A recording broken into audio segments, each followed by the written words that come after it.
क्या आप भी एक एआई चैटबॉक्स बनाने जा रहे हैं?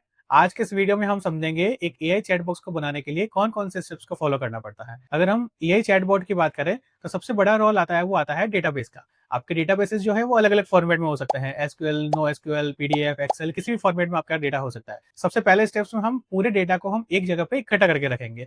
उस प्रोसेस को हम डेटा कलेक्शन प्रोसेस बोला जाता है। आपके पास डेटा आने के बाद नेक्स्ट स्टेप रहेगा जहाँ पे आपको डेटा को क्लीन करना पड़ेगा। क्लीन के अंदर आपको स्पेशल कैरेक्टर्स को हटाना पड़ेगा, आपके डुप्लीकेट्स डेटा को हटाना पड़ेगा।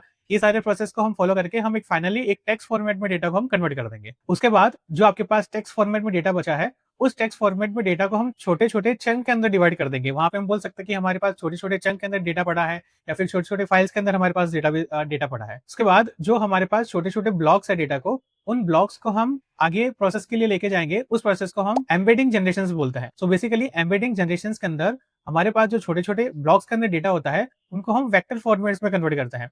वेक्टर फॉर्मेट जिसको हम नंबर्स के अंदर डेटा को रखते हैं और इस वेक्टर्स को अगेन आप कहीं डेटाबेस में स्टोर करना पड़ेगा। तो जो आपके पास छोटे-छोटे ब्लॉक्स है टेक्स्ट के, उस टेक्स्ट के ब्लॉक्स को आपको एम्बेडिंग प्रोसेस के थ्रू वेक्टर्स में कन्वर्ट कर दिया। इन वेक्टर्स को हम एक डेटाबेस में रखेंगे, उस डेटाबेस को हम वेक्टर डेटाबेस बोला जाता है। काफ़ी सारे मार्केट में आपको वेक्टर डेटाबेसेस मिल जाएँगे, कुछ आपको फ्री मिल जाएँगे, कुछ आपको पेड वेक्टर डेटाबेसेस भी मिल जाएँगे। तो यहाँ तक की स्टेप्स के अंदर हमने हमारे पास टेक्स्ट डेटा को हमने नंबर फॉर्मेट में कन्वर्ट करके वेक्टर डेटाबेस के अंदर स्टोर कर दिया है। इसके बाद आपको यूजर से टेक्स्ट फॉर्मेट में डेटा को एक्सेप्ट करना पड़ेगा, जिसको हम क्वेश्चनरी कहेंगे। उस क्वेश्चंस को हम अगेन जब भी हमें डेटाबेस में सर्च करना पड़ेगा, तो यूजर्स के उस क्वेश्चंस को हम अगेन एम्बेडिंग का यूज करके वेक्टर फॉर्मेट में कन्वर्ट करेंगे। उसके बाद एक मेन रोल आएगा जिसको हम मैचिंग वेक्टर्स बोला जाता है। तो बेसिकली मैचिंग वेक्टर्स क्या काम करेगा कि आपके पास जो क्वेश्चंस को आपने जो नंबर फॉर्मेट में कन्वर्ट किया है, उसका बेस्ट मैच क्या बन सकता है, उस मैच को डेटाबेस में वेक्टर डेटाबेस में फाइंड आउट करके उसका एक फाइनल आंसर बना के आपके सामने वेक्टर डेटाबेस में प्रेजेंट करेगा। उसको अगेन हम टेक्स्ट फॉर्मेट में कन्वर्ट करेंगे और यूजर्स के सामने हम उस डेटा को रिप्रेजेंट करने वाला है।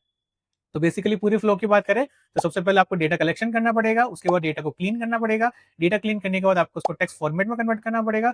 उस टेक्स्ट फॉर्मेट को हम छोटे-छोटे चंक के अंदर डिवाइड करेंगे। उस चंक को हम वेक्टर्स के अंदर कन्वर्ट करेंगे। वेक्टर्स को हम नंबर फॉर्मेट बोलने वाले हैं। उस नंबर फॉर्मेट को आप वेक्टर डेटाबेस में स्टोर करना पड़ेगा। उसके बाद यूजर से जो आपका प्रॉम्प्ट आ रहा है, जो क्वेश्चंस आ रहे हैं, उसको हम मैचिंग वेक्टर्स के थ्रू डेटाबेस में फाइंड आउट करके एक फाइनल आंसर निकाल यूजर्स के सामने रिप्रेजेंट करने वाला है। ये पूरा प्रोसेस आप एक चैटबॉट को बिल्ड करने के लिए यूज कर सकते हैं। ऐसे ही और वीडियोस को जानने के लिए हमें फॉलो करना ना भूलें।